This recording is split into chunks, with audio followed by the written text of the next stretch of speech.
soir, la cathédrale révèle un nouveau secret et le carnaval approche. Voici l'actualité ce soir du 6 minutes Strasbourg, Eurométropole. Regardez ce petit bassin rectangulaire. Comme ça, il n'a l'air de rien, quelques pierres. Et pourtant, situé sous la chapelle Saint-Laurent de la cathédrale de Strasbourg, il constitue une découverte majeure. Il date de l'ère paléochrétienne et s'il avait été mis à jour dans les années 70, ce sont les technologies modernes et des travaux récents qui révèlent son importance. Il aurait servi à des cérémonies de baptême. Les archéologues peuvent donc supposer la présence d'un lieu de culte sur le site de la cathédrale dès le IVe siècle. On n'a qu'un quart de tout le bassin. Donc on estime qu'il mesurait à peu près 1,60 m sur 1,60 m. Et donc ce que nous avons vraiment mis au jour, c'est le parement interne et le sol du bassin. Les deux, le parement et le sol, sont recouverts d'un enduit étanche. Donc ça prouve qu'il y avait bien l'eau dedans.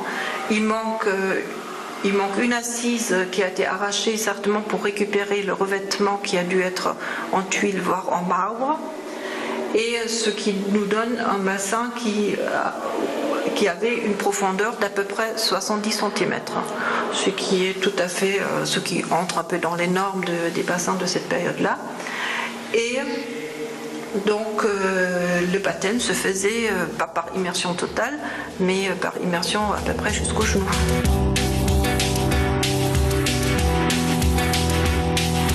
L'intérêt, au-delà de cette découverte, c'est évidemment que ça ouvre de nouvelles perspectives de recherche et de nature à revoir un petit peu tous les éléments fondateurs un peu de la cathédrale actuelle, puisque on peut imaginer qu'autour de ce baptistère existait un édifice qu'il reste à découvrir. Enfin, en tout état de cause, je pense qu'on aura des difficultés parce qu'il se trouverait sous la cathédrale actuelle. Mais on peut imaginer donc du coup un édifice assez ancien qui peut être un élément fondateur de cette cathédrale et plaçant effectivement l'origine de la cathédrale actuelle de manière antérieure à la cathédrale de 2015. Donc voilà, donc évidemment un intérêt majeur par rapport à l'histoire du lieu. Des baptistères, on en connaît par ailleurs, mais c'est vrai que c'est aussi le fait que ça se situe sous la cathédrale actuelle qui donne un peu tout le relief à relief particulier à cette découverte.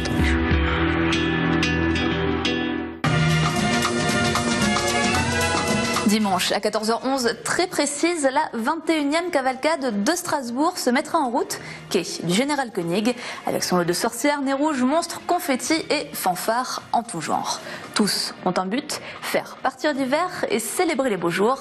Invités spéciaux cette année, des Allemands de Constance, des pros en matière de carnaval. Des stands de maquillage permettront aux petits et grands du public de participer à la fête. Mais comment réussir un défilé de carnaval? Christophe Weishaupt de la ville de Strasbourg travaille dessus depuis plus de 20 ans. Il vous livre quelques-uns de ses secrets. C'est la recette miracle qu'on essaye de renouveler d'année en année, c'est de faire un savant panachage des groupes masqués, des musiques et des chars, en veillant particulièrement à ce qu'on essaye d'éviter une cacophonie et avoir une variété la plus grande possible dans la constitution du cortège. Donc masques, musique, chars. Un ordre, des personnages un peu plus grands pour que le public, vraiment, au fur et à mesure que le cortège passe devant lui, soit émerveillé. Et aux côtés des 46 troupes, 8 chars feront prendre de la hauteur aux fous. C'est ainsi qu'on appelle les participants au carnaval. 6 sont confectionnés par une vingtaine de bénévoles de l'association Stras Carnaval. Depuis le début d'année, ils imaginent, dessinent, construisent, peignent, avec toujours un mot à la bouche, l'humour.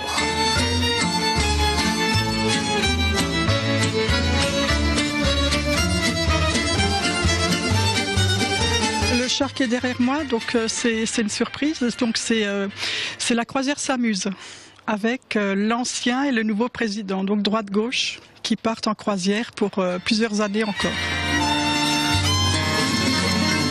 C'est un char sur les régions qui évoque les 4 régions qui ne vont en faire plus qu'une, donc l'Alsace, avec l'Alsacienne derrière, Nadine Morano c'est la Lorraine, le Sanglier c'est les Ardennes, et la Champagne elle est représentée par une coupe de champagne. Voilà. C'est une sorte d'empilement des différentes régions qui se...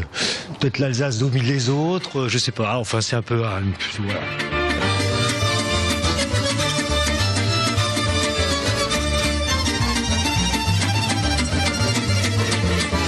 Les bénévoles de l'association Carnaval font le plus gros du travail. Et moi, j'interviens à la fin, c'est-à-dire je fais la mise en peinture.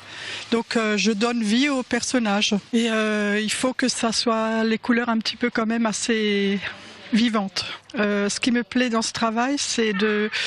Comme c'est des grands formats, donc il faut mettre au point des techniques qui vont rapidement. C'est un travail d'équipe. Donc moi, comme je suis sculpteur, je fais des structures en métal.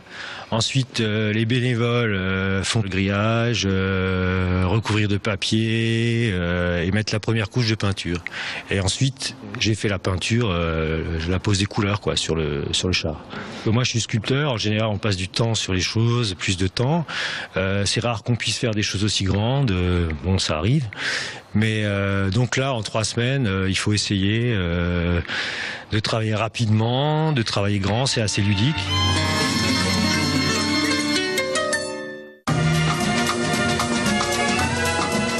Eurométro sur Twitter. Salut.